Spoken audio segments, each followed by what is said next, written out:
Samantala, humingi naman ng paumanhin si PNP Chief Ronald De La Rosa sa pagkabala ng ilang Pilipino na baka maging biktima sila ng EJK sa bansa.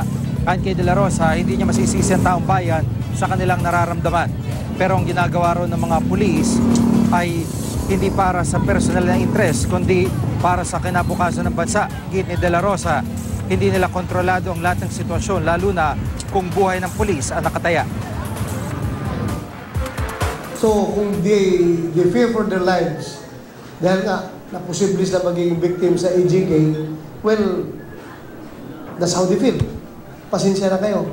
Basta kami, on our part sa Philippine National Police, sisiguruhin namin na hindi dapat mangyari ang hindi dapat mangyari.